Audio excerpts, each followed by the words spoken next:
sidoo kale waxaa jira wiil lagu magacaabo Rayaan oo jira 5 jir waxaana u dhashay waddanka Morocco ayaa 60 saacadood ku dhow ku jira ceel aad u dheer oo qofna geli karin ceelkaas waxa lagu qiyaasay inuu yahay 32 mitir oo qodan yahay haddaba ka yarinta waxa uu ku nool yahay waxa weeyaan waxa la siinayaa cunto iyo xaasa loo daadinayaa sidoo kale waxa la siinayaa cabitaano walow ay adag tahay inuu qof ku dhex noolaado muddo 4 maalmood haddana ilmaha yar uu nool yahay gawaarida iscaafka ama degdeg goorba way taagan yihiin meeshii waxa la sameeyaa markaa daawaday qoditaan ayaa lagu wadaa meeshii waxa la qodayaa hareeraha ceelkan ayaa la qodayaa si loo gaar ilmaha yar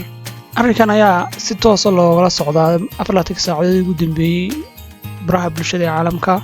sidaan hore sheegnay waa cunug 5 jir ah aad buu u yar yahay waxa ku jira waa 60 saacadood wax gaaraya magaciisuna waa Rayaan waana reer Morocco waxaan u rajeynayaa Ilaahay inuu ka badbaadiyo hooyadiina uu soo celiyo si ammaan ah wad maasanta daawashada muuqaalka